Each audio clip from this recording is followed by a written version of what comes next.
There's so many ideas inside this book, and it's a great pleasure to have you back again. Welcome, Gary Hamel. Yeah, thanks to be back, Aidan. And I have to say, right, across this entire series, I'll repeat myself. I'll trigger Gary to repeat himself, but I want you to treat it like a research project to get a real handle of this content. But I wanted to start on a couple of ideas today. And as Mark Twain said, history doesn't repeat, but it rhymes. And there's templates here for your company today. So I thought one thing we'd start with, Gary, was foresight. This is always a challenge getting it right, but the themes I think is what people miss. It's the themes you're looking for. And one of the things you wrote, I thought sets us up nicely is a sense of possibility is just as important as a sense of foreboding in inducing a company to escape its past. However unappealing a company's present situation, it is unlikely to abandon the past for the future unless it has created for itself an alluring vista of the future opportunities, an opportunity horizon that presents a compelling alternative to simply reliving yesterday's successes. To give up the bird in hand, a company must see a dozen birds in the bush. Beautifully said. Over to you. Yeah, well, I think the idea there is, just to one degree or another, we are all prisoners of the past. And in particular, large organizations were built basically to be replication machines, to do the same things over and over again. And it is a little scary to reallocate resources, reallocate time, pursue something that is less certain than simply repeating what you're already doing. It's true in our own lives, and it's true in organizations as well. And so, yes, it's very, very important to have this point of view about who are we becoming, where are we going, what does the future hold for us, and I think a lot of organizations lack that. We might have talked about data, recent research that indicates most companies do not have a future oriented strategy. They don't have a point of view about how they're trying to change themselves and the world around them. And I think often there's this sense that in a world that's so volatile and where change is happening so quickly, it's impossible to have that point of view, right? That the future is essentially unknowable. And that is definitely true to a degree, but as you were suggesting, the broad themes are often visible a long way off. And there's certain things, if you look at the trajectory of technology, if you look at demographic factors, some geopolitical factors, customer needs and behaviors, these often have patterns that you can see if you're willing to look closely enough. And so I think often the reason companies miss the future is they simply didn't take the time to look. Let me give a couple of recent, or at least maybe one recent example. You look at some things that have been visible, very visible over the last, let's say, 10 to 20 years. We could all see them. There was no mystery about it. The data was all there. So I'll give three things. One was the increasing CO2 emissions, right? Everybody knows that's a problem. We're trying to clean up the atmosphere, the air, and yet that's not a new problem. You can go back 20 years and you can look at all of this data. So that's number one. Number two, what you've seen over the last 20 years is declining costs of battery power. So lithium ion batteries, other battery technologies, the cost per kilowatt has been coming down very, very steadily now for many, many years.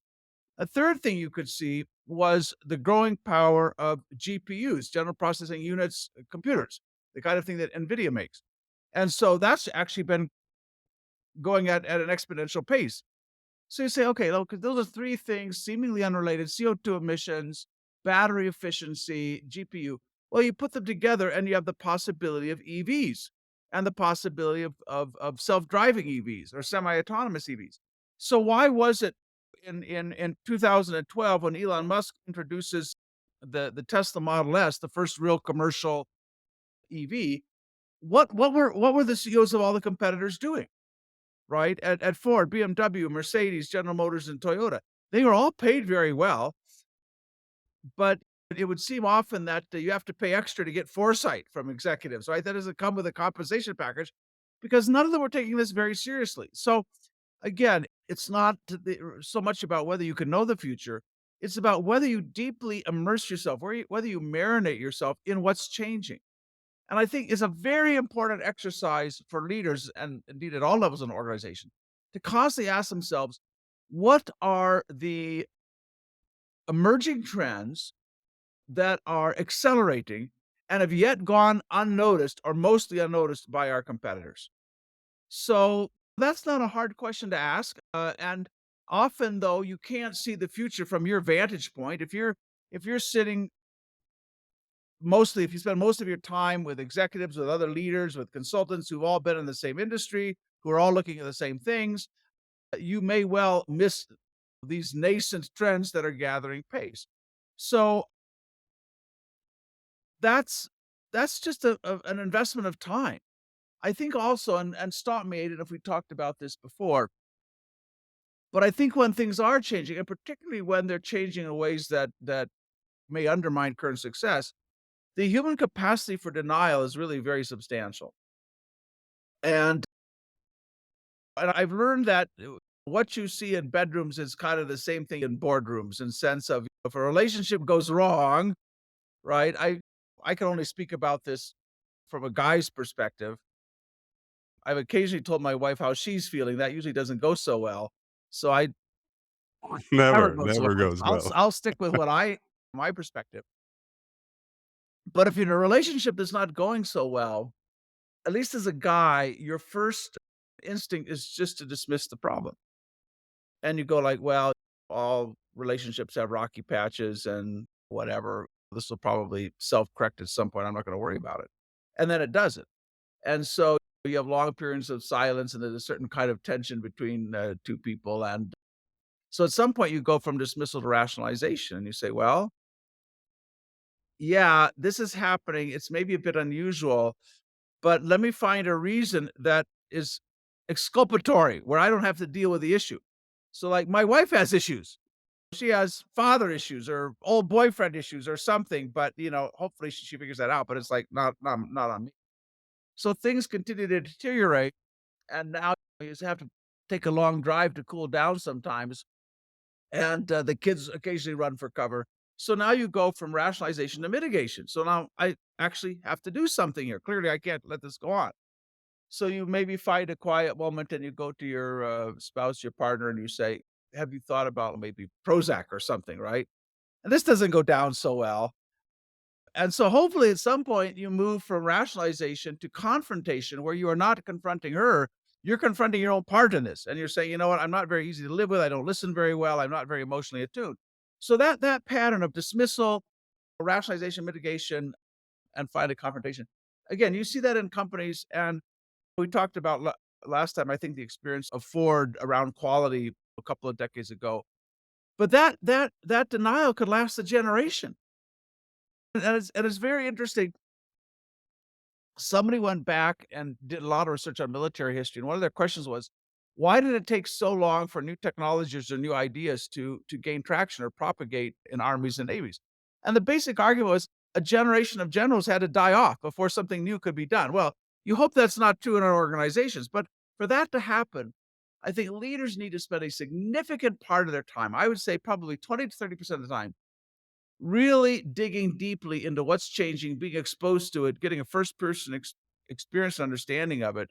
And without that, you are very likely to be surprised by the future in an uncomfortable way. But the thing for sure is, and that's why I don't like all this talk over the last few years about disruptive technology because it makes it seem like a negative. For sure, the future has as much promise as peril, right? Equal measure of promise and peril. The balance for any particular organization, though, depends on whether you're paying attention, right? And whether you're looking forward. So I think a lot of organizations fail, and then they're surprised. They say, "Well, how would we know?" Well, actually, you probably could have known. I wondered about something when you were saying about that denial. With your experience working all over the world, you mentioned you worked at Nokia. You mentioned how they started off very innovative. They started off embracing outward trends, and then as soon as they got successful, they stopped. But something triggered me, which was in Ireland, we don't speak up about problems that easily. So we have a culture of alcohol, for example, and that would be the place where you either drown your sorrows or don't speak about them. But I was thinking about how, for example, a common scene in an Irish restaurant would be the waiter comes over at the end of the meal and I still have a half eaten or quarter eaten steak. How was your meal, sir? And oh, it was fine. It's great. And then it's taken away. I was like, I'm never coming back to this place again. Instead of actually speaking up and seeking out accountability. And I wondered what was your view of that from a cultural perspective, especially when you worked in Asia so extensively. Yeah, I do think there's often in many organizations, and yes, I think it is probably more true in some Asian countries than perhaps maybe in some Western countries. But I think there is this reluctance to actually say challenging things and to say uncomfortable things, even when they're grounded in reality, right? I mean, there is this kind of collective silence about things that are uncomfortable to speak about. Some years ago, I was asked to work with a very large Korean company around innovation. And the first time I was there, and I was talking to 400 or 500 people, young people mostly, they marched them into the auditorium in kind of military formation. And I said, I can already tell you guys, this is a problem, right? I mean, you can't have that kind of a culture and orientation and maximize your innovation.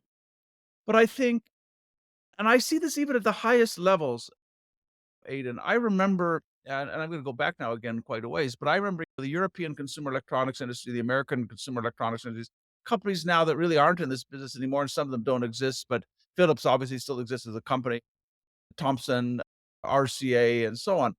And it was clear the Japanese companies were a threat. But they just really didn't wanna talk about it, they didn't wanna dig into it, and one thing I heard, and I've heard this through the years, a CEO say, "Well, if I really am honest about all of this, I may discomfort the organization, right? I'm gonna make them anxious."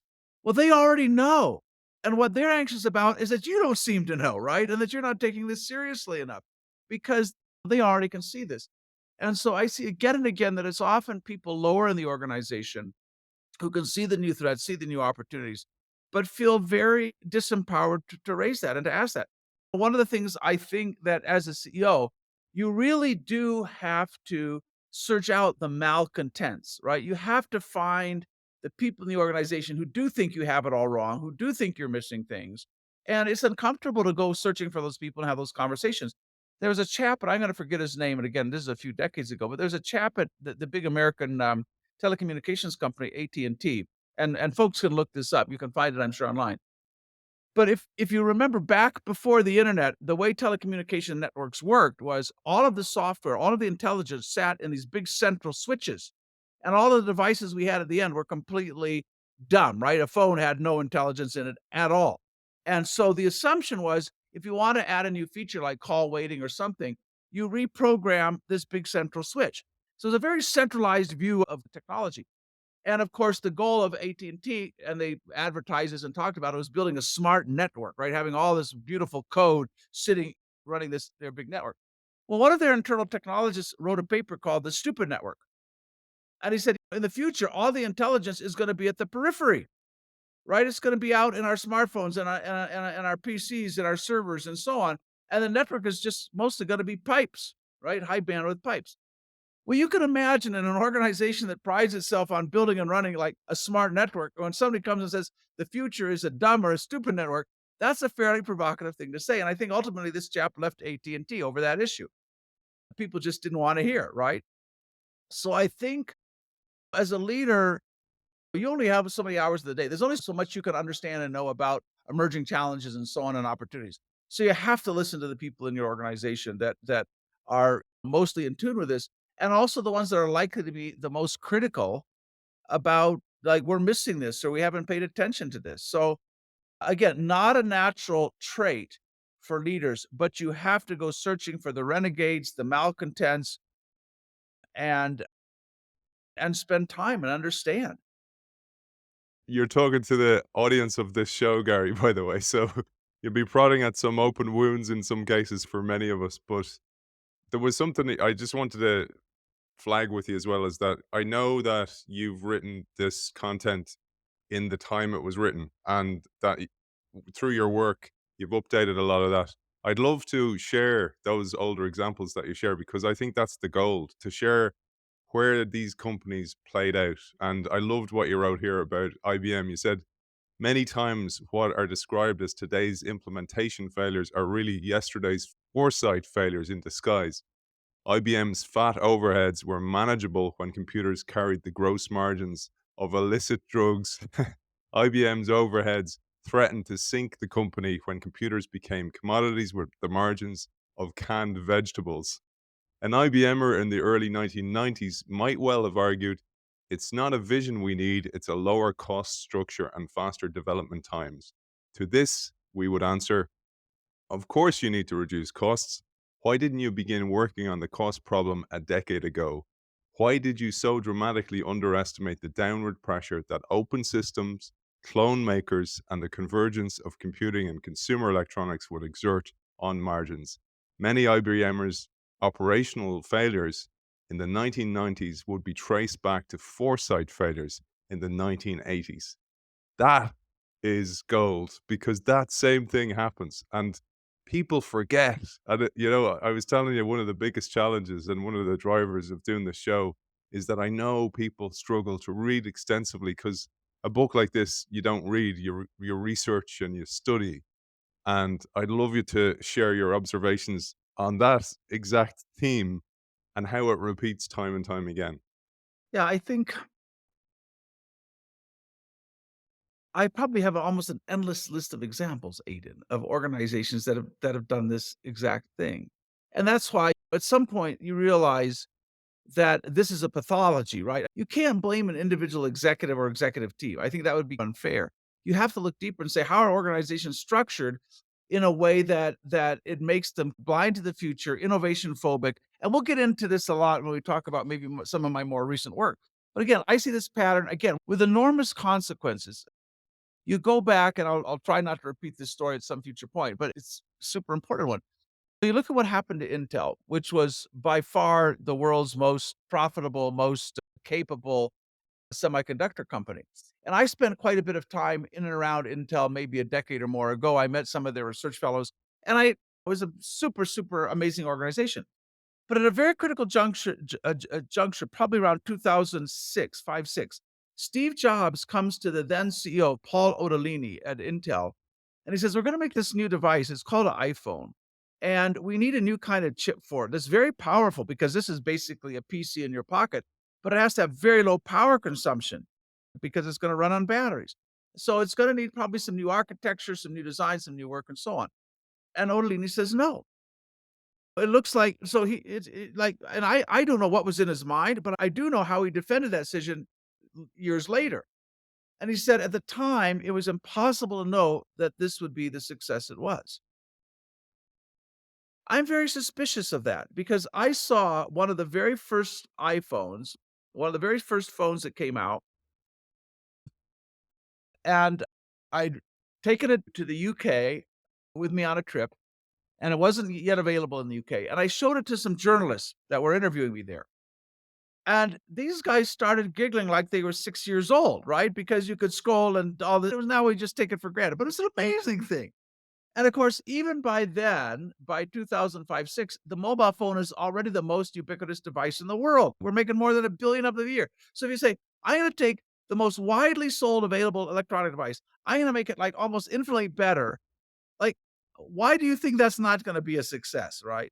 So I think what was more likely, and I'm sure the case, at that time, you go back to the time, market for PCs is still going up, servers is still going up, Intel has a huge demand, and the idea of devoting a lot of engineering resources to a new architecture and innovating in ways that weren't important to Intel, they hadn't worried much about power efficiency, you just plug this thing into the mains power and off it went.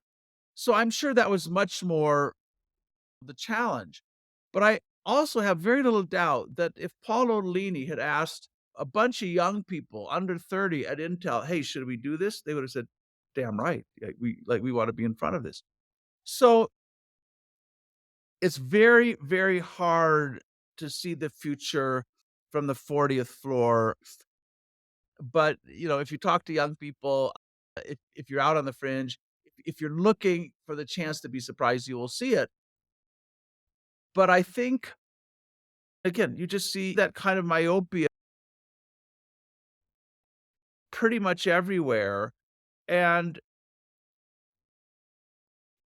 ultimately shareholders and employees pay the cost for that. I love how you bring us back. You were writing it, it was cutting edge at the time, bearing in mind that it was actually even earlier than when the book came out, because even then, it takes long enough to get a book out today, but it was even longer back then. And one of the things you talked about beyond IBM was things like the quality deficit, which was a major issue for US auto manufacturers. And as they saw an erosion in share in the 70s and 80s, and you said that it was more than just poor execution. Detroit didn't suddenly get sloppy, and Japanese car manufacturers didn't start out with a quality advantage. Japanese auto companies realized decades ago, so this is really early, that new formidable competitive weapons would be needed to beat the US car companies in their home market. And what I find so interesting is the same pattern again. These templates that you see is the US companies knew about it. They looked at it, they studied it, and they still didn't act. And the question I always get is like, how do you create that hunger and paradise that will create that action without scaring people? Well, I think one of the things, as I said, you have to spend a lot of time thinking about what's changing, what are the implications, and working through the second or third or fourth order consequences. If this changes, that then what? Well, and then what that might trigger. So it's just a matter of taking the time and taking the discipline to do that. The other thing, very important question to ask is: Are there things that have not been done yet, but are possible that haven't been done simply because it's not the way our industry works or operates or whatever. But again, I think having that creative curiosity to think about like, well, why couldn't we do that? What would happen if we did that? And we can maybe talk about how do you get that kind of imagination working at scale in an organization. But let me give you another example. This is again many years ago, but something you could see happening. And so I was talking to senior executives at a very large food and beverage company. I won't tell you which one, but one of the big global leaders. And if you look at these companies, they're companies like Procter and Gamble, Unilever, Nestle, and so on. If you look at these companies, it's a huge portfolio of brands, right? They all have individual brands for washing powder and for peanut butter or whatever it is. But and so I was talking to these senior leaders. I said, "You guys are fragmenting your brand spending over dozens of brands." And of course, these all started out as young companies that had bought years earlier, and so that you understand how they got there. But I said, and I use an example from another industry. I said, you look at a company like Sony that uses its brand over all kinds of products, and I said somebody's going to figure out how to capture the economies of scope by having the same brand over multiple categories of products. They thought I was stupid. They thought like, "This is like, Gary, you're just like, that's never gonna happen. Nobody's gonna." So because they hadn't done it, they couldn't entertain the possibility that somebody might do it, even when it was completely economically logical, right? You might almost say inevitable that somebody would do it. Well, so what happened? Ultimately, you got grocers like Tesco or, Costco that created huge private label brands. So Costco, I don't know what percentage, but a significant percentage of what they sell goes under their Kirkland brand. And that I can tell you, it is on everything from golf balls to peanut butter and anything else you can imagine. And so that has become the Kirkland brand has become the largest kind of consumer products brand in North America. There's no other single brand that even comes close to their revenue. And yet somebody was telling me a couple of decades ago, this cannot happen. So I think you got to be very careful when you say something's impossible, something won't happen. You have to be very careful to explain why that is economically impossible, not why it hasn't happened yet or would make me uncomfortable or I don't think so. But why would this be defying gravity? I had a very similar conversation in about the same time frame with the leaders of one of the biggest brewing companies in the world making beer. And at that time, probably craft beers were like 1 or 2%. And I said, "You know what? We have a generation that wants unique experiences. They don't wanna be like everybody else, and this is just gonna grow and grow and grow." "No, no, no, Gary. It will never be more than 3 or 4%." I said, "We'll see." I said, You think that there's a mass market only because there are mass economies in distribution and manufacturing. But if somebody figures out how to do this at low cost and create new brands," I said, there is no such thing. The mass market does not exist. That is a fiction. It has never existed. right? We all would like different things that are unique to us. It was only that way because guys weren't clever enough to figure out how to do it, right? And so there is this tendency simply to believe that because it hasn't happened, it's impossible. But before you kind of go down that route, you really got to ask, really, is it really impossible, or is it just something we haven't seen before and might kind of make us uncomfortable? Because so many innovations, when you look at them, you go why didn't that happen before, right? And it's not that it's possible, it's just nobody's thought about it before. But it's still easy to miss those things and even to dismiss those things just because they're unfamiliar. By the way, I have to give you one more little story in that regard. This is a more recent one. I was having I believe that over time, and it's gonna take some time because education is a slow moving industry. But for sure, we're gonna see a move to more and more virtual education, right? The economics of a typical bricks and mortar university or business school are just, like, terrible. You have me standing in front of 70 students inside this hugely expensive structure sitting in the most expensive part of London, and the only people can afford to come there are pretty wealthy people. You go like, "This just it doesn't work." And so I one night I was up at 2 a.m. and I was participating in because I was in California. I was on a call with my colleagues at the London Business School, the management committee, the senior people, a past dean of the school was there. He's a very lovely and smart person. But I made this kind of plea about, guys, we have to think about how e-learning is going to change fundamentally this business and how we credential people and so on. And the dean at the other end of this call, he was very skeptical. He says, "Gary, I don't think so. People want this in-person experience. They want whatever." I said, "Yeah, people also want Louis Vuitton handbags, but most of them can't afford them, right? So, like, are we in the business of creating Louis Vuitton handbags, or are we going to create something for everybody?" But anyway, he says, "No, it's not the same thing having this virtual experience and whatever." So anyway, we ended the call. One of his colleagues calls me the next day and says, the first thing he said after we got off the call was, "How great that was, and it was like you were really here." I said, "That was precisely my point, right?" But what hey, well, you have Brilliant. the huge capital campaign, you're raising hundreds of millions of pounds, you have these beautiful facilities. Like, having a conversation about how it might change is just super hard. Walk towards the pain, right?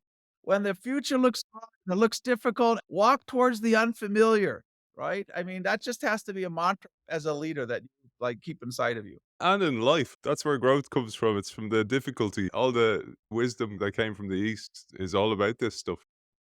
That's what I find incredible. And yet we get stuck in the cycle. We get stuck with the biases and the ego and the lack of humility and all that comes with that. So that's why I love surfacing this stuff. So thank you again for revisiting the start of this work that you've done. Chapter 7, which is called Strategy as Leverage, just absolute gold. I was telling you, I was running a workshop yesterday with a group of executives, and this chapter it was just so helpful and serendipitous that I'd read it beforehand. And one of the things you talk about in that, again, let's cast ourselves back to the 90s. You said, how is it that Japanese firms can be more efficient with less resources and spend less on R&D? Back then, GM spent 4 times that of Honda, you told us. And that's something that we still see today, that companies believe that their resources are actually a competitive advantage, but actually sometimes they can weigh them down. Yeah, I think that is the conceit of size, that somehow because we have more R&D dollars, we have more engineers, we have a bigger marketing budget, that somehow, I mean, it can be an advantage. For sure it can be an advantage, but as you say, it can equally be a weight. You look at what has happened over the last decade or less in the drug discovery industry. The largest, if you take the 10 largest pharma companies in the world, they spend about 120 to 130 billion dollars a year on R&D. Like, we spend, right? The consumers spend because they make all that money back and more. They have pretty good margins. But that's how much has gone into goes into drug discovery. However, if you look at the drugs that have actually been approved year by year, on average right now, about somewhere between two-thirds and three-quarters of all new drugs that are being approved by licensing authorities have come from pharmaceutical companies that have less than half a billion dollars in sales, right? These companies, each of these companies is spending three, four, five, $6 billion on R&D, and they're losing to companies whose total sales are a fraction of the incumbent's R&D budget. So, and the past head of R&D at Merck, he said the best thing we could do in my organization, he's running this huge global R&D group, says the best thing we could do is just scrape off the top 5 layers, starting with myself. Well, unlikely to happen. But yeah, I think uh, a lot of companies work on operational efficiency, right? They're trying to scrape out 1 or 2 or 3 or 4 or 5% of costs. But you gotta step back off it and say, is there just a different model of doing this, right? Is there just a fundamentally better way? Because what and often we think of innovation as like a new product or new service, but you can have a huge amount of innovation on the cost side. Right now, what we need in healthcare, we have a lot of demand creating innovation, right? Better technologies, better procedures, better tests that often are very expensive. But we need an equal amount of cost innovation that's saying, like, how do we dramatically reduce the cost of healthcare? One of my favorite stories is an Indian physician now gone, Govindappa Venkataswamy, and he wanted to cure unnecessary blindness in India, which often comes from cataracts and a bright sun and lack of eye protection and so on. So to do this, he didn't benchmark ophthalmic surgery in the West. He went and looked at McDonald's and said, "How did they learn to make a burger for a couple of pounds, quid, dollars?" And so he said, "How do we industrialize this service?" So he built a model where you have many patients laying on kind of parallel beds. You have machines that can move from patient to patient. You have surgeons who are doing 100 or so surgeries every day. He made it a production line, and they radically reduced the cost of doing this. Well, that's innovation on the cost side, right?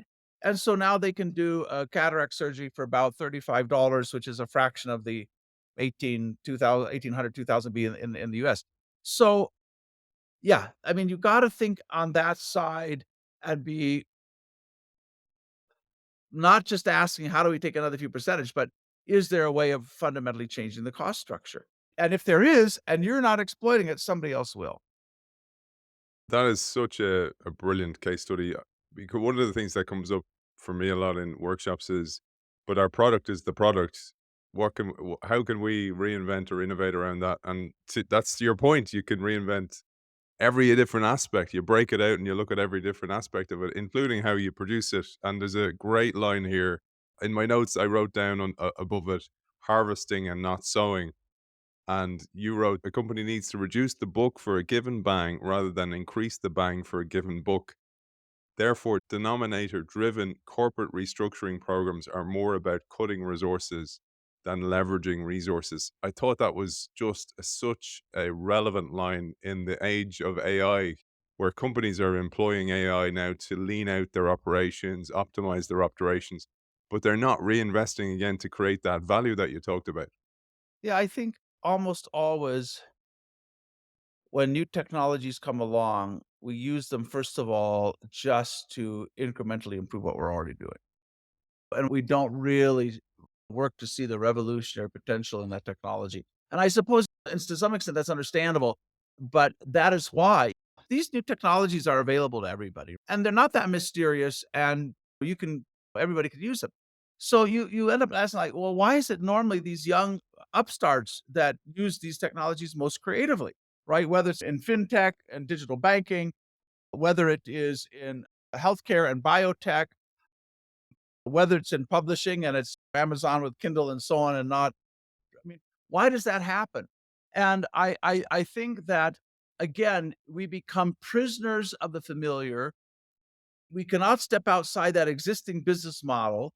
And one discipline I think, Ada, that's super important, you have to be able to abstract away from the physical thing or the service that you're providing as whatever it is, and ask, what is the need this is fulfilling? And then say, are there other ways of doing this? So you end up just assuming there's one way to fulfill this need when there may be multiple, but you forget you are enamored and focused on what we're doing and the product and its manifestations rather than what is this really deep problem we're trying to solve for people? And might there be another way of doing it? And in healthcare, that is particularly urgent because it's just becoming unaffordable for countries and citizens around the world. And there just simply is not enough genuine cost innovation going on there. But again, there's this tendency, and I understand why, to let me just optimize what I have. It's easier to do. I understand it. It takes less activity. The returns may be more certain in the short run, but then you end up with a company filled with denominator managers who know everything about how to cut headcount and how to reduce costs and know nothing about how to grow the top line. It's very interesting that roughly half of the 1,000 largest companies in the world are unable to grow even as fast as GDP. Like, what the hell, guys? But you have managers who, and by the way, it's astounding to me that you can become the CEO of a large incumbent company without ever having to build a new business with inside that company. Like, we need builders at the top, right? Not maintenance engineers. And yet normally we get the maintenance engineers who like ran it really well, didn't screw it up. Like, yeah. And it's no disrespect to them. Fair play to you for getting the job, but at a board level, we need to change the strategy as well. They're needed, but not in that role at this time in the world. I really wanted to hammer home, Gary, this point. This term I learned from you, which is resource leverage. And you talked about achieving resource leverage. I'd love you to describe what that is in your words for me as well as the audience. But also then you go on to say resource leverage can be achieved in 5 fundamental ways. We don't need to go through all 5. These 5 are by more effectively concentrating resources on key strategic goals, so Yeah. focus, Focus. by more efficiently accumulating resources, by complementing resources of one type with those of another to create higher order value, by conserving resources wherever possible, and by rapidly recovering resources by minimizing the time between expenditure and Yeah. payback. I loved this section, and it again so relevant, and just doesn't this stuff doesn't decay. Thinking truly creatively about how you do more with less. You see this in guerrilla warfare and unconventional warfare. I've had the chance over the years to talk to generals and different armies and so on. And you go back to the Vietnam War, the US dropped more ordnance just in Cambodia than it did in Germany in all of the Second World War, with not a good outcome for the US or anybody else. But so the thought there was, hey, we have the biggest air force, we can drop more bombs, let's go do it. And of course, what the Vietnamese were doing, being resource starved, was they were building tunnels as their supply chain. They would build their bridges just underneath the water line so they could not be seen from aerial reconnaissance, but they were still effective. Like, how do you come up with that idea of building bridges like just 2 inches under the water line, right? I mean, you have to be resource starved to do that. And yeah, another example equally horrible was looking at 9/11, right? How does a small band of radicals attack the largest country in the world and get through its defense systems and so on? Well, by taking something a completely radical idea of turning a civilian jetliner into a massive bomb, right? So again, a very, very good discipline in any organization to ask, like, how do we tackle this problem if we had 10% of the resources that we have? How would we have a real impact if we were resource poor? Because if you don't go through that discipline, every problem is just like, can we outspend the competition? So I think CK and I, wrote another paper that kind of took some of those ideas further called Strategy to Stretch and Leverage. But it really was how to use partnerships. Um, how do you get how do you get more focus? All the things you talked about, but typically we don't think creatively about any of those things. It's just do another round of headcount reduction or let's cut expenditures here. So you have to bring the same level of creativity to the resource side as you do to the demand side. I mentioned this one, Gary, as well, which is also in that chapter, which is the speed to market and how established companies can be so slow to market, and for whatever reason, the size of them, the amount of buy-in or alignment they need to get, or the amount of resistance they get from within inside the company, and you call this rapid recovery, and you say a rapid recovery process acts as a resource multiplier. An example you give is the Japanese companies and how intent they were on accelerating product development times. And in the 90s, you tell us it was estimated that Detroit's big three required an average of 8 years to develop an entirely new model line. And meanwhile, back then, the Japanese was 4.5 years with an individual model variant, and it was developed so much quicker. And therefore, they were able to recoup return on investment was so much quicker as well. That's something that you've seen. And again, this resource, overly resourced, can actually weigh down a company. Yeah, I think we were writing, CK Prada and I were writing about this kind of thing, I think fairly early. We wrote a paper called Expeditionary Marketing. No, it's called Corporate Imagination Expeditionary Marketing. And we talked about the need to put something very quick and very early in front of customers, even if it wasn't the ideal product, to get feedback. Because when you're developing any new, product or service, the goal is to maximize this ratio of learning over investment, right? I want to learn faster while spending less. I need to know where's the real heart of demand. Is this a function that they really need in the product, and so on. And there's ways of doing this through prototyping but you actually have to put things in front of customers in their hands, let them touch them and use them. Now, that's easier obviously in the digital world where you can do A/B testing and you can put something out there and see, what happens. But yeah, the Japanese were very good at this in the auto industry. Now the auto industry has gotten better, but part of the problem was, and it's still a problem for some companies, they were organized into functional silos. And so trying to get sales and marketing and manufacturing and to all work together, it just the speed was limited by all the internal silos and so on. What the Japanese would do, and Honda was probably the best of this, is putting all the engineers, marketing people responsible for a particular model in the same room and working together and saying, guys, let's resolve these trade-offs like right now collectively, rather than having a lot of a pissing contest and a lot of back and forth and whatever. So yeah, but it's a combination of what I guess today we would call agile, of getting multiple teams working together, and also what would later be called like minimum viable product, but getting something that you could actually get out there in consumers' hands and test, and then iterating very quickly. The speed at which you improve anything is governed by the pace of iteration. So if you only have the chance to get better at something every 3 or 4 years because that's your launch cycle, and companies like Spotify have gotten very good at this. They got famous for, and Amazon does the same thing. Amazon has, you can decouple the actual design of your website, of elements of your website, into relatively small teams. They call those microservices at Amazon, as long as they're sharing the same underlying APIs that interconnect, so the stuff still all works together, but you're not tying all these different pieces at the same rate of progress. So, and then you get a release train where you know that just every few months you're going to do something significant. So these were ideas. We certainly didn't fully work them out, but we could see enough that we knew the principles behind them, right? You needed lean teams. You needed people. You needed to shorten the iterations in your release cycles, and doing so not only allows you to recoup resources faster, but it allows you to improve faster, right? Because you have another chance to make a design change to make this thing better. And so just the speed of iteration has become a huge competitive advantage in all kinds of industries. And I'm glad we saw it.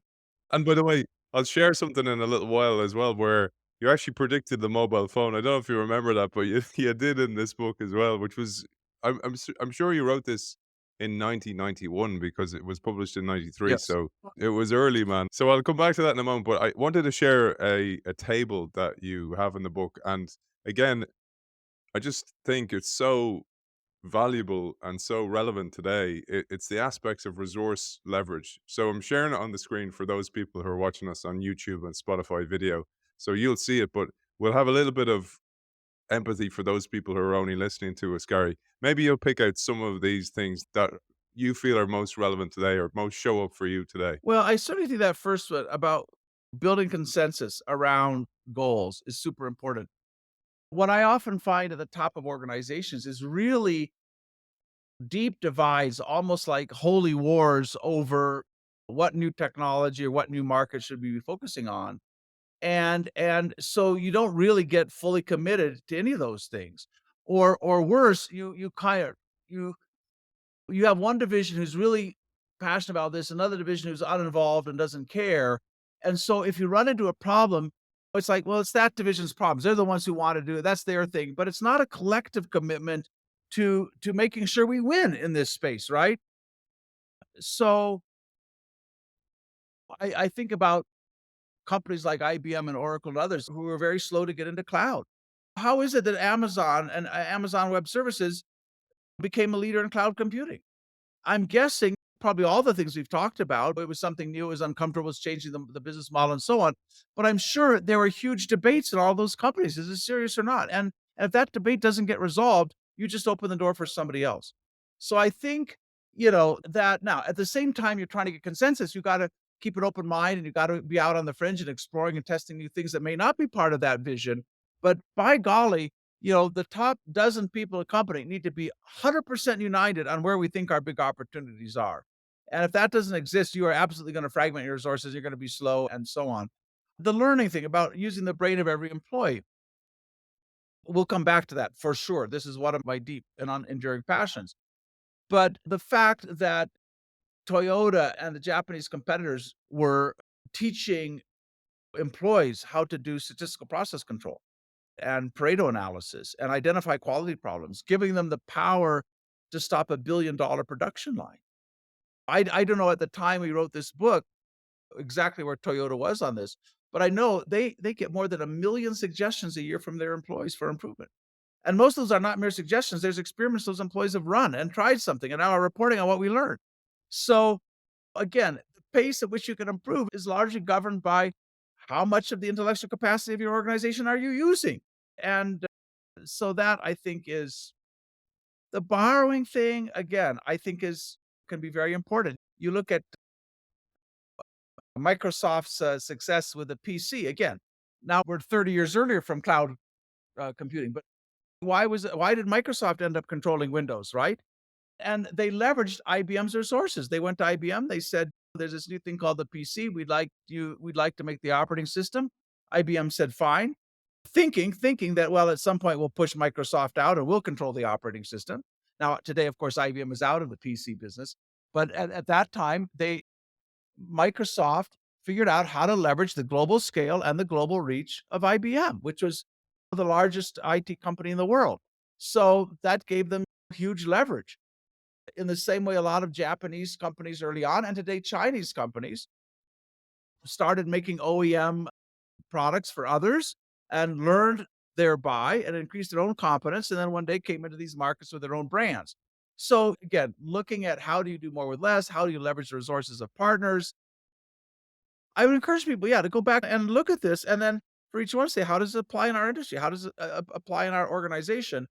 Because most of these strategies, I will tell you, I don't know that they're more difficult, but let me say they're a little bit more sophisticated than just doing another round of downsizing. Because you mentioned IBM, one of the things you talk about is to protect those individuals, like the guy that wrote the paper, or like you that spoke up on the call, on that call, that WebEx call, is the company tries to protect them and send them off to a corporate outpost or an innovation lab, etc., skunk works, whatever you want to call that, separate them away from the core business.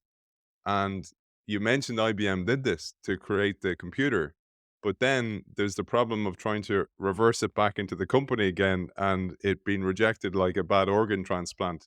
I'd love you to share your observations on that because you recognized it back then as well. Yeah, and I have to be fair to IBM, they learned quite a lot from that experience for sure. But yeah, one of the things that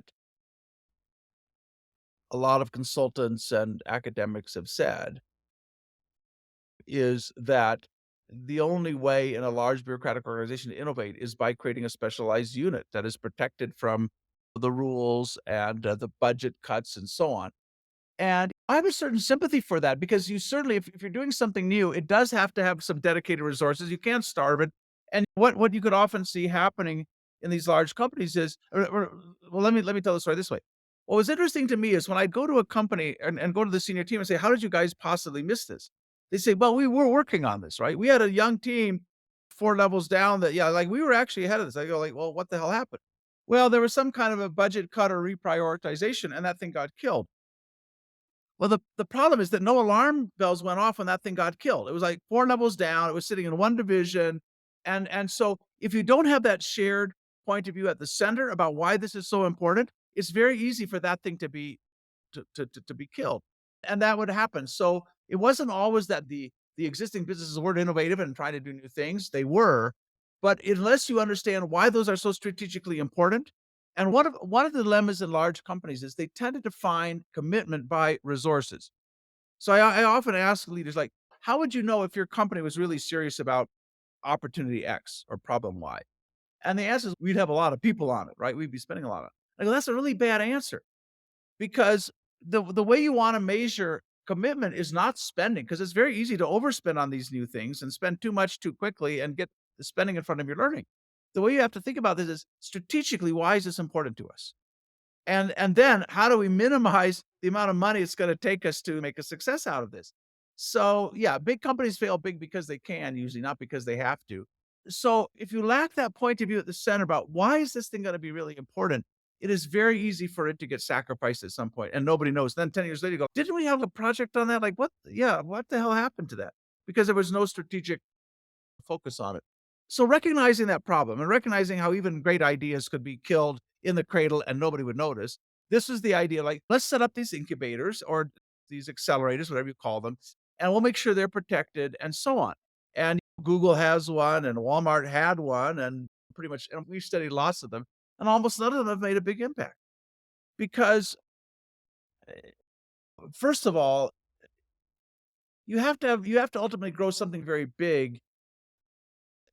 If 90% of your business comes from one set of products or one stream, the chances of creating something equally big and important is pretty low. Just it's probably not gonna happen. Now, Apple, luckily it happened. They created the iPhone, which has far exceeded the Mac. So the question often is not how do we do the new thing? It's how do we pick up the pace of evolution in our core, what we're already doing? How do we just get faster? How do we get better? And in any case, the idea was okay, let's put this off, let's protect it, let's ring fence it. And so you end up often with the worst of both worlds, Aiden. You end up with something that still has enough corporate scrutiny and interference. And by the way, the people running that thing really aren't entrepreneurs. They don't have a big financial upside. They're not working like nights and weekends and whatever. So you don't really have something that has the freedom and the energy of a startup. On the other hand, it's disconnected from the core. So what should be an advantage of leveraging all the resources, the technology, the customer information, so on, it struggles to do that. So I think the better solution is if you're doing something new, give it a home wherever in the organization it needs to leverage those resources, leverage those customer relationships, put it somewhere that where it has a natural home in the organization. And then make sure that this thing has visibility, that every month at the very top of the how is this going? What kind of progress are we making? How are we learning? So that nobody can kill that thing several levels down without somebody noticing. But the incubators and accelerators is almost admitting failure, saying we really don't know how to innovate within the core, so let's just like put this somewhere else. And many of those have been closed down. You can probably find some examples where something great came out of them, but it was a bad strategy. What I need is innovation everywhere from every day in every part of the organization, both in ways that push forward existing businesses and ways that businesses. And I can't create a separate dedicated unit to do that. That is just not a working strategy in my experience. And we'll come back to that and your brilliant experience with Hire, obviously being inside the company and being an advisor. We'll build to that as well and how to do it, etc. There was something that I couldn't leave, which was Kodak. And Kodak at the time was still successful. So when this was the 90s. So you talked about Kodak and the term opportunity horizon. And I'll quote a little piece here just to remind you again, seeing as you wrote this over 30 years ago. Eastman Kodak extended its opportunity horizon when it removed its traditional blinkers and searched for markets that fell between, or more accurately, across its traditional competencies. Areas of chemical imaging, electronic imaging like copiers and so forth. And one of the white space opportunities that emerged from this exercise was what insiders at Kodak referred to as an electronic shoebox. Realizing that many family photographs sit in a shoebox, gathering dust in the attic, Kodak's chemical and electronic engineers dreamed of a medium that would allow consumers and customers to easily and safely store their photographs, view them on a standard television, and reorder and edit them at will. The result was a process available through photo developers for turning chemical images on photographic film into electronic images that can be viewed via At the time, a video CD player connected to a television, what Kodak called a photo CD. The ultimate success of this product is less important than the lessons its managers learned about how a synthesis of skills residing in seemingly disparate businesses could be combined to create new competitive space. Now, there's so many lessons we can go there, but whatever that sparks for you, I'd love you to share. Clearly, Kodak is a cautionary tale, even though they were one of the first to experiment with digital photography. That particular product, I don't remember whether it succeeded or not. But I think that the lesson there is, yes, looking at an organization as in the first instance, as a portfolio of capabilities and not a portfolio of products. Because the new opportunities are usually in the white spaces between the existing product categories. One company that's very, very good at doing this, maybe the best in the world. Having said that, they've also had a bit of a struggle, I think, recently, and primarily because they got caught up in kind of their own cost-focused restructuring, downsizing, rationalization, but a company that's historically been very, very good at doing this is 3M. So 3M make adhesives and abrasives and materials and so on. And for years, it was rated as one of the most innovative companies in the world. I think Tom Peters, in Search of Excellence, praised it as one of the most innovative companies. But they never saw the company as a portfolio of products. That was constantly changing, constantly innovating, new categories being created. But they would tell you, and I don't know what the number is now. I think the last time I looked, they have like 40, 41 core technologies. And what's very important is those technologies are not owned by the businesses. What often happens is you get a vertically oriented, product focused business that thinks it owns the contributing skills and technologies. And these go into this product and go, those should be available for anybody across the organization to leverage in new ways. And so 3M is very good at doing this because around all of these core technologies, they have regular meetings. And when they meet with customers, they don't asking, what do you want to buy in our product portfolio? They start by asking, what are the problems you have? And then they have engineers saying, man, can we use any of these 40 different technologies to help them solve their problem? And out of that comes huge amount of innovation. So that's a very critical lesson. If a lot of myopia comes from looking at your organization in terms of what it does rather than what it knows and what it's capable of. So if you look at a business school and say, well, a business school is about delivering degrees to young people, yeah. But you have all this great faculty capability. Like, why do you look at it that way? Why isn't it about just raising the level of management competence globally? But no, we run programs. So you have to have a deeper self concept if you want to be able to see the white spaces that exist there. One of the things that's linked to that is, and I'm probably jumping ahead in the books here, but I can't resist really, is that it's a quote by your colleague, Jean Rumin, with Hire, and he said that when he saw what the internet did to exponential change, that he realized that you had to change the structure of the organization. So it could no longer be in that hierarchical structure. And I wondered what your thoughts on that was. One of the things I suggest is just that it turns from a triangle into like a more like a murmuration. So it's like you'd see that beautiful murmurations with sparrows, that it's based on the projects that are required at the time. And I was telling I was running this workshop and I mentioned this, and the vast difficulty of even approaching that from an organization. The one of the leads there is like, I really that idea really resonated with me, but I can see the immense challenges that would lie ahead there. Yeah. Well, first of all, I think we'll come back to this theme, but some of the most influential pieces I read that really influenced my work were pieces that were written by technologists and about the web. One of them, and I'm going to forget the author, we can look it up, but one of them was called, I think it was called Small Pieces Loosely Joined. And I'm embarrassed right now, I can't remember the author. So I'll maybe find it. we I'll can find it. put it up on the screen there. But basically talking about how you built this amazing the internet itself, which is built on a very small number of principles, and but it created this opportunity where anybody could connect something to the internet. I grew up, I'm old enough, I remember when you had to get the telco's permission to connect a new phone to your whatever. Now you can put anything. So there was clearly an architecture there that was far more flexible, still coherent, still works, still reliable, but far more flexible. There was another book written by Kevin Kelly, who at that time was the founder and editor of Wired magazine, called Out of Control. And basically looking at how you get your example of murmuration is a good one, but how do you get complex behaviors and patterns without central control, right? So out of control. And those really struck me because we've typically assumed that the only way you get coherence, focus, control in a system is with top down micromanagement and top down policy. And it was clear that in the case of the internet, all these devices worked when you plug them in, right? And through you could build an app that took address information from here and took a payment module from here and something else and stitches that together. It's what companies like Shopify and so on have done. And it was hugely powerful, spawns a huge amount.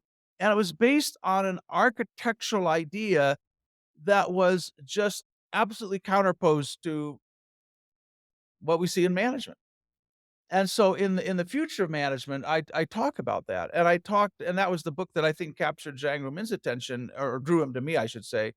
But I think he saw the same thing. Now, here's I think a deeper lesson here. You have to be able to think in metaphors.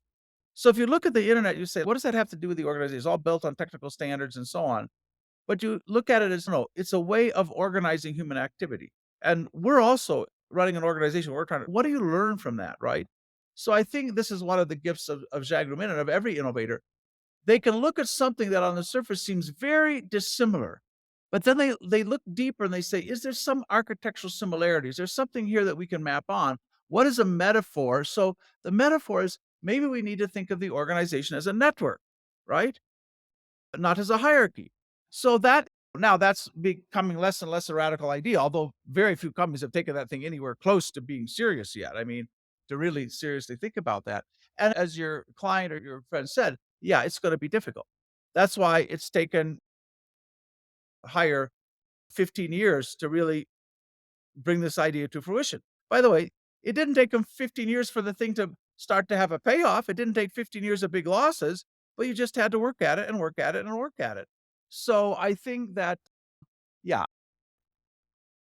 the the assumptions we have about our organizations are hugely out of date.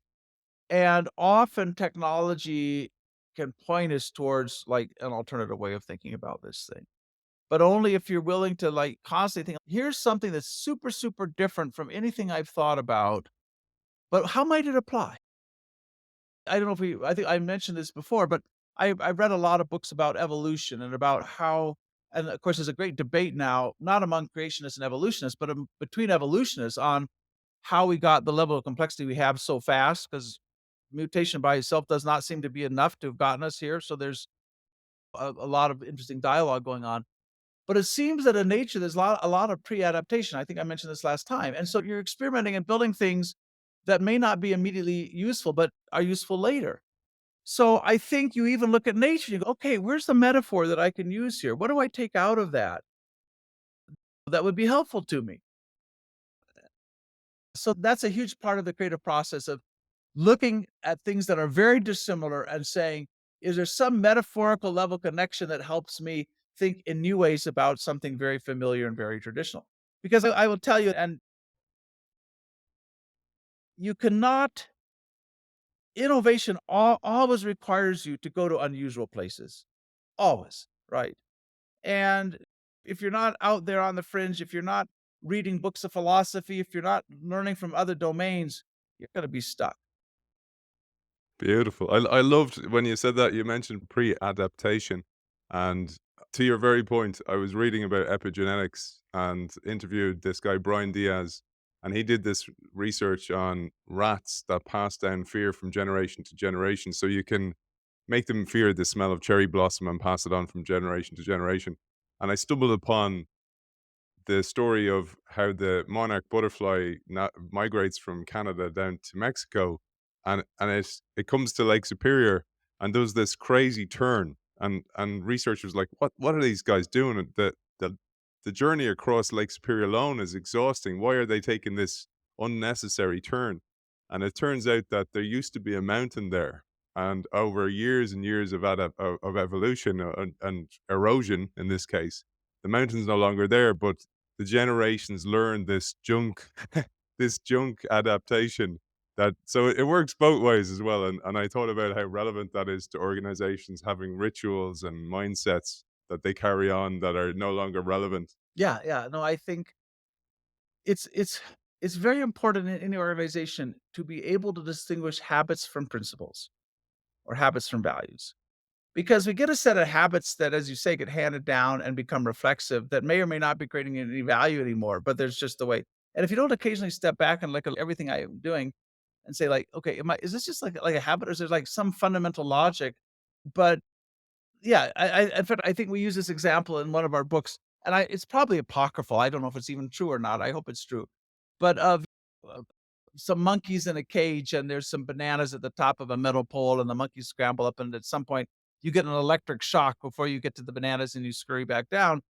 And a new monkey comes into the enclosure and starts to go up the pole, and the other monkeys pull it back. Say like, no. And by the way, there's some value to that. But you shouldn't have to discover every terrible consequence for yourself. That's why parents help you, like, say, "No, probably don't touch the stove. That's not gonna work." But again, unless occasionally, as literally as a discipline exercise, you step back and go, if we look at all of what we believe, like how much of this is hand me down, how much of this is habit, how much of this is precedent, versus is this really something that is still serving us well? And if you're not having that exercise internally and discovering those things that have become habits and therefore make it difficult to see new things or make it difficult to change, somebody outside your company will discover those things and will challenge you on those. In the same way SpaceX has been challenging NASA, they'll say, "No, we can think about this in a different way." Beautiful, beautiful. And speaking of things still serving their purpose, that story is in Competing to the Future about the monkeys and the banana. And it is a true story. I looked at the research. It dates back to the 50s. That was a study done actually with monkeys. But speaking of the relevance, this book still highly, highly relevant. I hope people start to get copies. You can get copies of it. I have a beautiful hard copy here as well. You can still find it out there. And it's also available on Kindle. It's on Scribed as well. You can find it there. But I just wanted to say how relevant it is. So you might not remember this, but you predicted the smartphone. You said that it's entirely possible that in 10 or 15 years, remember you wrote this in 1990 or so, the personal computer as we know it will be a relic.